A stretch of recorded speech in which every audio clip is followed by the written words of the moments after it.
Next chapter is gene regulation. First, understanding about what is gene regulation. First, you should know what is gene expression. So, we have already finished gene expression. It is like this, same as protein synthesis. Gene has expressed itself by transcribing and translating and giving you the protein. So, gene expression is nothing but it is transcription and translation. So this is the process by which the information which is present in the gene, which is there in the DNA, is used to direct the assembly of a protein molecule, right? So gene expressions. So now I told you regarding many different kinds of genes. Like some genes are said to be constitutive genes, where they are always active all the times. But some genes are inactive. Whenever the cell require that particular protein, they get switched on. So those are called as inducible genes. So here you have to study that how some genes are active on sometimes and inactive in sometimes. That is how you will understand the regulation of gene expression, how a control is being done on gene expression. So what is regulation of gene expression?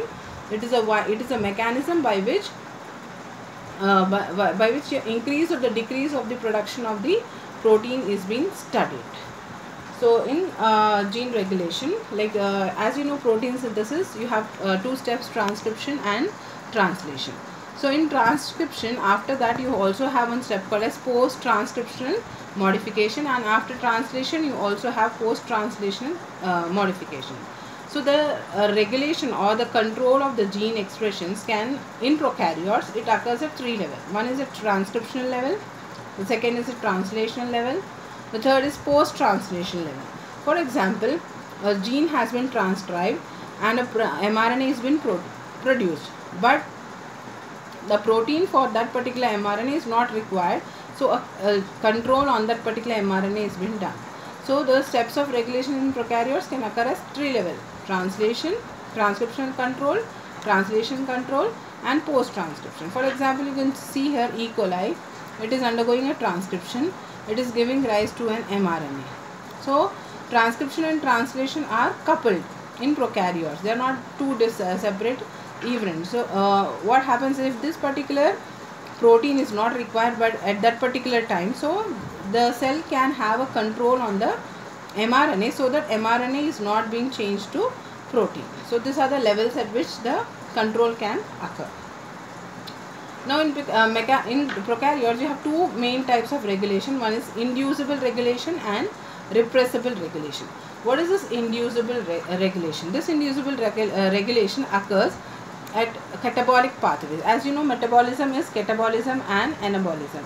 So this catabolic pathway, for catabolic pathway many enzymes are required. So for the synthesis, whether to synthesize those enzymes or not, it is through inducible regulation. So what is this inducible regulation? That in this inducible regulation you have an active repressor is required, and in repressible regulation, this repressible regulation occurs in anabolic pathways, and for this this inactive repressors are required, right? So this is inducible and this is repressible regulation. Example of inducible regulation is lacoperon, which is under negative control. Let's study what is this negative control, and repressible regulation, positive control. So what is happening in inducible regulation? That the regulatory gene is an active repressor which is switching off the operon. And what is this repressible regulation? In repressible regulation, the regulatory gene is inactive repressor, so the operon is switched on. Okay, so now in your syllabus you have lacoperon. So before that we'll study what is this inducible system. For inducible system, as I told you, inducible gene, whenever the cell require that particular protein, those genes get activated. So for in an inducible system, the regulatory gene always code for an active repressor. That active repressor will combine with inducer to make it inactive repressor. In a repressible system, what is happening is, the regulatory gene codes for a repressor, but that repressor is an inactive one. So that has to combine with co-repressor to give you active repressor. So gene regulation mechanism, like as I told you, induction and repression, it occurs positively as well as negatively. So if when we say positively, when the regulatory gene is giving rise to a activator, and positive regulation mostly occurs in eukaryotes. Negative regulation is more common in prokaryotes. And what is this negative regulation? That the regulatory gene always give rise to an repressor. In positive regulation, it gives rise to activator. In negative regulation, you find it, you see that a repressor is being formed. The same thing here, positive regulation and negative regulation. Positive regulation, where you find a activator. Negative regulation, you find a repressor. Now operon. This operon, as I already told you, operon, they are the cluster of genes which are being controlled by a single promoter. Promoter is very important for the transcription process to occur. So you have many cluster of genes here which have only a single promoter, right? So now this operon can be studied under three headings. One is the control genes, and you have a structural genes.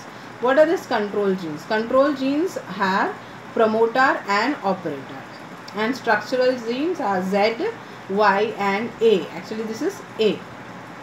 So these are the structural genes which are undergoing transcription to give you certain enzymes. And you also have a regulatory gene. So your positive and negative regulation or induction or repression, it depends upon whether this regulatory gene is giving rise to a regulator or an activator.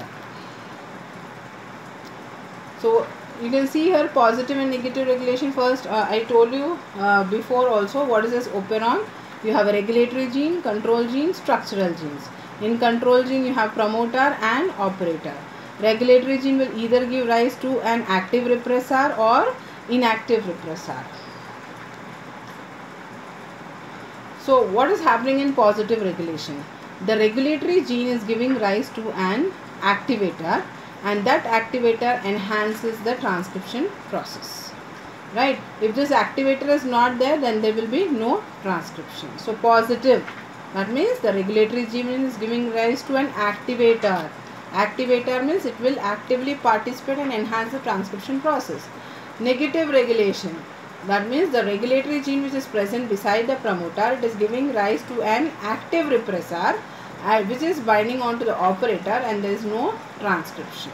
So this is positive and negative. Positive always give rise to an activator, negative always give rise to a repressor.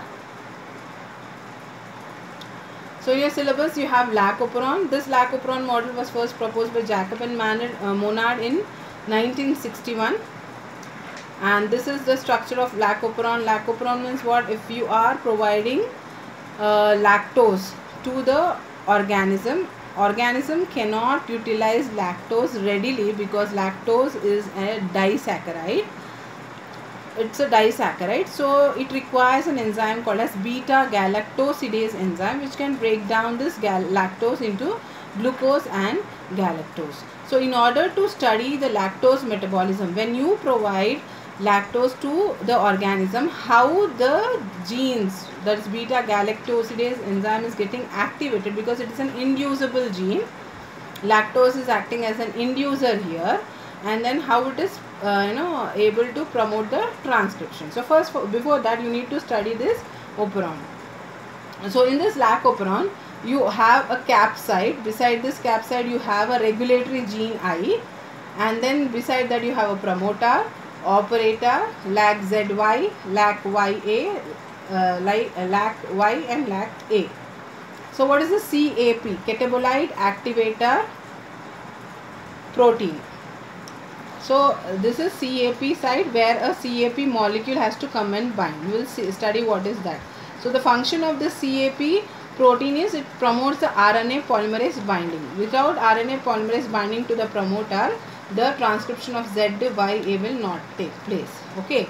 So now one by one we'll study what is Lac-ZYA. What is this Lac-ZYA? These are called as structural genes. Promoter, operator are called as control gene. Beside this you will have a Lac-IZ gene, which is called as a regulatory gene, which will give rise to a repressor. So what is the function of LAC-ZYA? LAC-Z is coding for an enzyme called as beta-galactosidase enzyme, which will break down the lactose into glucose and galactose. Then LAC-Y is a galactose permease enzyme, which will allow the lactose to enter into the cell. And the LAC-A is just coding for thiogalactose transacetylase. The function is not yet known. And you already know this elements LAC operator gene. It is a binding site for a repressor. How is this repressor coming? By the regulatory gene. Promoter, it is the binding site for RNA polymerase. Repressor, it is the gene encoding the LAC repressor protein. It binds to DNA at the operator and blocks the binding of the RNA polymerase at the promoter.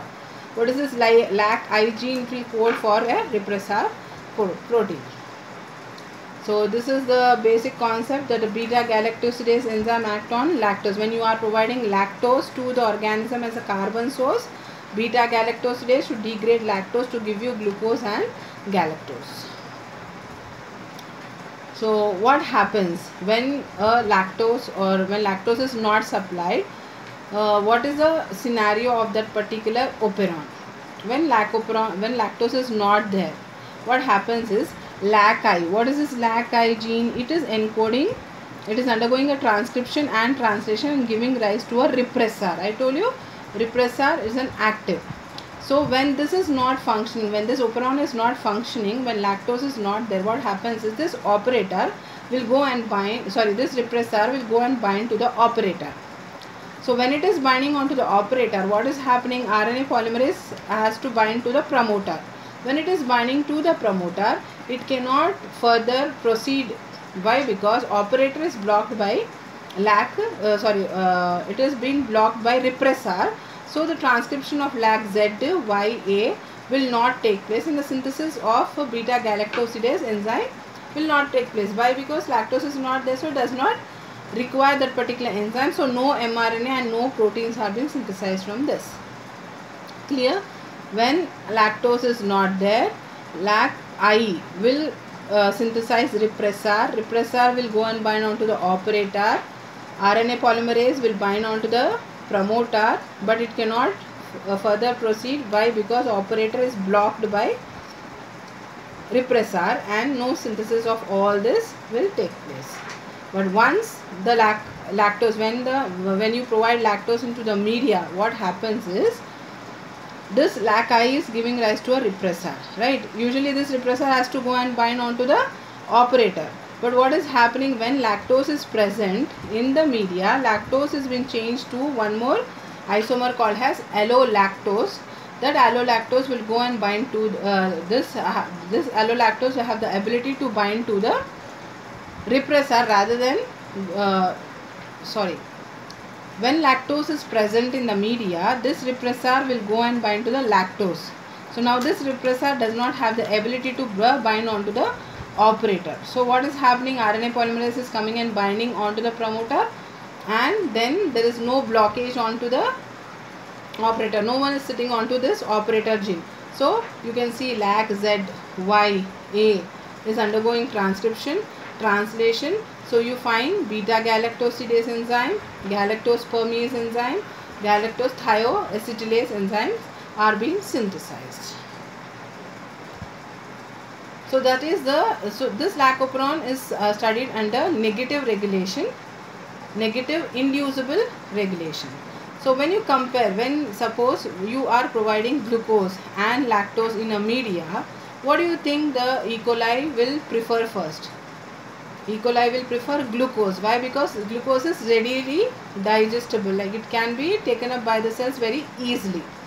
So what happens in this case, when low glucose are there, when glucose levels are very less in the media, what happens is CAMP is produced. CAMP is produced by an enzyme called as adenylate cyclase. So this CAMP has the ability to bind with a protein. I showed you what is CAP, catabolite activator protein. So this is a CAP site. So when glucose is less, CAP complex is formed, which have the ability to bind onto this site. when this complex is binding onto this CAP site, transcription of this is high. That means what? It is acting as an activator. Positively it is increasing the transcription level when glucose levels are low. See, when glucose is less and lactose is high in the media, so it has to see that the transcription of all these genes have to take place more. So how it is activating? When glucose is less, CAMP levels are more. When CAMP levels are more, they are able to bind to CAP. So you find a complex of CAMP to CAP which have the ability to bind to CAP. So when they are binding, they are increasing the transcription levels here. So this is low glucose. Just imagine when high glucose levels are there in the media, what is the scenario for this operon? When glucose levels are more, CAMP are not formed. When CAMP are not formed, it does not have the ability to form with the CAP protein. So when CAMP complex is not there, it does not have the ability to bind onto this, and when you see that the transcription is occurring but at a low level. This is the second case. Now third case. If you are providing glucose and you are not providing lactose, what is the scenario of the operon? When glucose is present, obviously CAMP levels will be less. When CAMP levels are less, they won't have the ability to bind to CAP. So CAMP complex is not formed, and this complex is unable to bind to this particular thing, and then what is happening? Transcription levels are very less. This is the next case where glucose is present and lactose both are present. So obviously what will happen when glucose and lactose both are present? The organism will first prefer glucose. Glucose is more. So what is happening when glucose is more? Again CAMP levels will be less. They are inversely proportional. Glucose and CAMP are inversely proportional. When glucose is more, CAMP levels are less. When CAMP levels are less, it does not have the ability to form a complex with CAP. That complex is not formed here. So, but what is happening here? Lactose is present. So when lactose is present, this lactose will change into allolactose, and that will act as an inducer, and that inducer is binding onto the repressor. That repressor is now not having the ability to bind onto the operator. So then you can see that LAC-ZYA transcriptions are taking place, and lactose is converted to glucose and galactose. Now this is the next case where you see glucose is absent and lactose is both are absent. So what is happening when glucose is absent? CAMP levels should be high. When CAMP levels are high, they are able to form a complex with CAP, and they are able to form a complex here and bind to a CAP site. Right? Glucose is absent, so this is increasing the transcription level, and lactose is also absent. When lactose is absent, it does not have the ability. Why? It requires all these enzymes. So it does not require all these enzymes. So transcription is not taking place at this site. Now the next one is glucose is absent but lactose is present. What is happening when glucose is absent? CAMP levels are more, and CAMP can have the ability to form a complex with CAP, and it is able to bind here.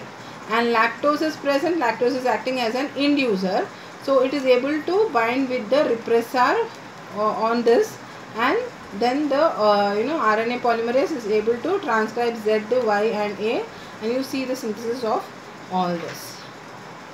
So this is all about the lac operon. So lac operon operate positively as well as negatively. So this is an overall summary of when you provide glucose and lactose, what is the scenario of the lac operon.